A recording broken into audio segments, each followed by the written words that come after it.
जय गुरु गोरखनाथ जी महाराज। जय बाबा सागरनाथ गौरी जी महाराज की श्री चरणों में कोटि कोटि नमन। आज हमें चर्चा करेंगे नवनाथों में तीसरे नंबर पर गहिनी नाथ जी महाराज के विषय में। गहिनी नाथ जी का जन्म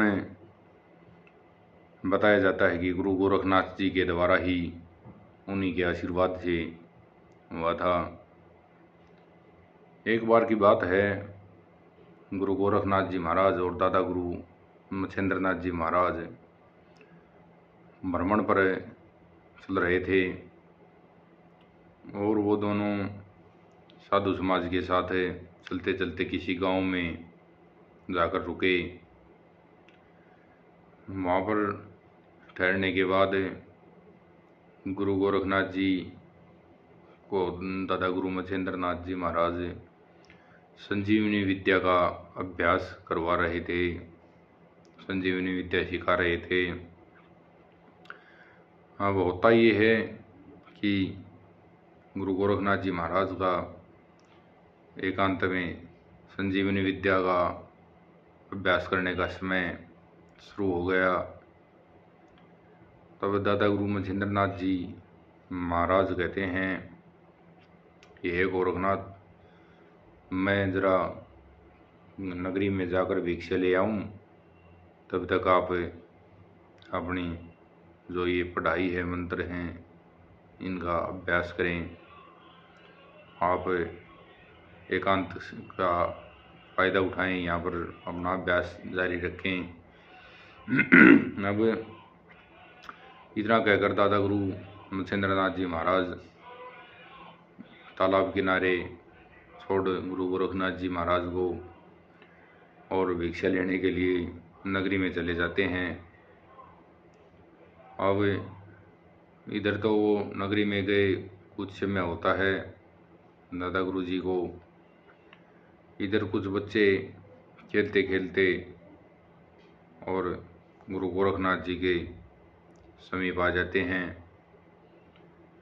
अब वो गीली मिट्टी से जो है कोई पुतला बनाने की कोशिश कर रहे थे, गाड़ी और गाड़ीवान बनाने की कोशिश कर रहे थे, जो कि उनसे नहीं बन पा रहा था। वो बार बार बनाए जा रहे थे और बार बार वो खंडित हो जा रहा था। अब उन्होंने हार थक कर देखा कि कोई साधु जन तपस्या में लीन हैं, उनसे उम्र में बड़े हैं, क्यों ना उनसे मदद ली जाए और वो हमारे लिए गाड़ी और गाड़ीवान बना देंगे। यह सोच वो सभी बच्चे गुरु गोरखनाथ जी के पास आ जाते हैं और कहते हैं, हे माधवन, हमें इस प्रकार से खेलने के लिए आए थे और हमारी गाड़ी बढ़ नहीं पा रही, ना गाड़ीवान बन पा रहा, वो खंडित हो जा रहा है।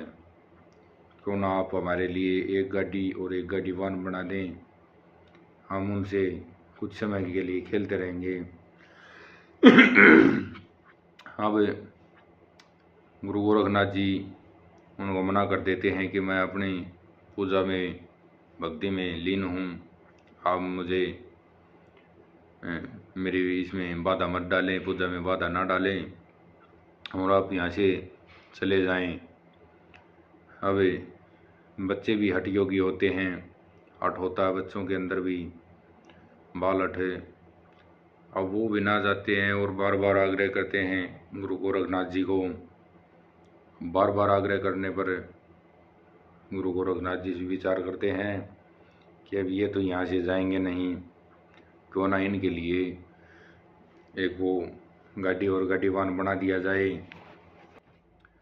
अब ये इनके लिए गाड़ी और गाड़ीवान बनाते ही अपने आप यहाँ से चले जाएंगे और जो मेरी पूजा में बाधा उत्पन्न हो रही है वो समाप्त हो जाएगी।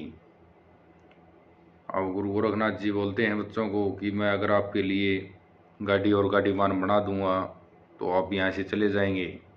तो बच्चे बोलते हैं कि जी बिल्कुल, हम तुरंत यहाँ से चले जाएंगे। इस प्रकार गुरु गोरखनाथ जी मिट्टी को गीली कर और गाड़ी व गाड़ीवान बनाने लगते हैं। उधर वो गाड़ी और गाड़ीवान बनाते उनकी मंत्र पूजा चल रही थी। और जो जो उच्चारण करते हुए जा रहे थे, यों यों उसके अंदर जो पुतला बना रहे थे गाड़ीवान का, उस पुतले के अंदर प्राण डलते जा रहे थे। अब ज्यों ही बनकर वो पुतला पूरा तैयार हुआ तो वह जीवित हो उठा। पूरे शरीर में उसके प्राण डल चुके थे संजीवनी विद्या के प्रभाव से। अब वो ज्यों ही जीवित हो उठा, आदेश गुरु जी कह के संबोधित करता है नाथ जी को। अब यह देख बच्चे भयभीत हो जाते हैं कि मिट्टी के अंदर कहाँ से भूत आ गया, प्रेत आ गया, क्या आ गया। यह देखे वो वहाँ से भाग खड़े होते हैं। अब वो वहाँ से भाग जाने के बाद सीधा गांव में जाते हैं और अपने माता पिता को पूरी घटना बताते हैं।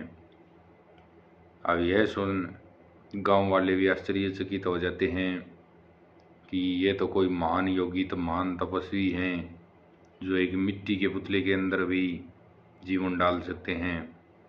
तो क्यों ना इन महात्मा जन का, योगी जन का दर्शन किए जाएं, और इनके दर्शनों से ही जीवन का उद्धार हो जाएगा, कल्याण होगा। अब सभी गांव वाले इकट्ठे होकर और महात्मा जी की शरण में जाते हैं, गुरु गोरखनाथ जी की शरण में जाते हैं तालाब पर। तब तक उधर दादा गुरु मच्छिंद्र नाथ जी भी भिक्षा लेकर वापस आ चुके होते हैं। अभी देखते हैं दादा गुरु मच्छिंद्र नाथ जी कि भाई ये बच्चा कहाँ से आया।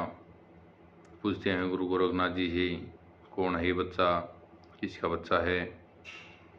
अब गुरु गोरखनाथ जी सारी घटना बताते हैं कि गुरु जी ऐसे ऐसे मैं संजीवनी विद्या का जाप कर रहा था और जाप करते करते मैं मिट्टी का पुतला बना रहा था और संजीवनी विद्या के कारण इस मिट्टी के पुतले के अंदर प्राण डल गए। यह सुने दादा गुरु मच्छिंद्र नाथ जी अपने करमंडल से दूध निकालकर बच्चे को दूध पिलाते हैं और उधर समस्त ग्रामवासी, उनकी भीड़ जमा हो जाती है और वो कहते हैं, हे गुरुदेव, आपका शिष्य तो बहुत चमत्कारी है, इन्होंने तो एक मिट्टी के पुतले के अंदर प्राण डाल दिए। तब दादा गुरु मच्छिंद्र नाथ जी कहते हैं कि हाँ, ये महान योगी हैं, महान तपस्वी हैं, ब्रह्मचारी हैं, योग विद्या में निपुण हैं। और उस गांव की जो भीड़ थी उसी के अंदर एक ब्राह्मण और ब्राह्मणी जिनको औलाद ना थी और वे काफ़ी धर्मात्मा प्रवृत्ति के थे, धर्म कर्म को जानने वाले थे, पूजा पाठ में लीन रहने वाले थे, जिसका ब्राह्मण का नाम है मधुमेह और ब्राह्मणी का नाम गंगा था। अब वो दोनों दंपति दादा गुरु मच्छिंद्र नाथ जी के सामने हाथ जोड़कर विनम्र निवेदन करते हैं कि हे गुरुदेव, हमारे कोई भी औलाद नहीं है, क्यों ना आप इस बच्चे को हमें दे दीजिए, हम इसका लालन पालन अच्छे से करेंगे और हमारे संतान हो जाएगी। इतना सुन दादा गुरु मच्छिंद्र नाथ जी विचार करते हैं और विचार करने के बाद वो बच्चा उनको दे देते हैं। बच्चा देने के बाद दादा गुरु मच्छिंद्र नाथ जी उनसे बोलते हैं ब्राह्मणी को, ये ब्राह्मण देव, ये परमात्मा का अंश है, आप इसका अच्छे से पालन पोषण करना, अच्छे से लालन पालन करना, आपका कल्याण होगा, आपको मोक्ष की प्राप्ति होगी, आपका जीवन व्यर्थ नहीं जाएगा, यही आपके लिए वरदान है। ये जो घटना थी, ये घटना है कनक गांव की, और इस प्रकार दादा गुरु मच्छिंद्र नाथ जी इनका नामकरण करते हैं, गहिनी नाथ जी नामकरण करके, और वहाँ से प्रस्थान कर देते हैं। दादा गुरु मच्छिंद्र नाथ जी और गुरु गोरखनाथ जी वो आगे निकल जाते हैं। धीरे धीरे समय बीतता गया। अब धीरे धीरे समय बीतता गया और वो समय के अनुसार गुरु दीक्षा लेकर बहुत महान तपस्वी हुए, योगी हुए, कर्मकांडी हुए, और वो गुरु गोरखनाथ जी के ही शिष्य हुए, जो कि 1400 शिष्य थे गुरु गोरखनाथ जी के, उन्हीं में से एक हुए हैं। इस प्रकार वो समाज सेवा और धर्म के प्रचार एवं जन कल्याण के लिए आजीवन भ्रमण पर रहे, तपस्या करते रहे, और उन्होंने समाज को अच्छी दिशा दी, धर्म का प्रचार किया। इस प्रकार 9 नाथों में से एक नाथ कहलवाए इतने उच्च कोटि के तपस्वी हुए कि 9 नाथों में अपना भी नाम दर्ज किया। इस प्रकार बताया जाता है, गुरुजनों से सुनने में आई है कि महाराष्ट्र के कोई चंचौली गांव है बीड़ जिले के अंदर, वहाँ पर बताई जाती है कि गहिनीनाथ जी की समाधि है, वहाँ पर वो ब्रह्मलीन हुए थे। आज भी वहाँ पर लाखों दंत कथाएँ चलती हैं गहिनीनाथ जी के बारे में, उनके चमत्कारों के बारे में, उनके कार्यों के बारे में, और बहुत बड़ी मान्यता है।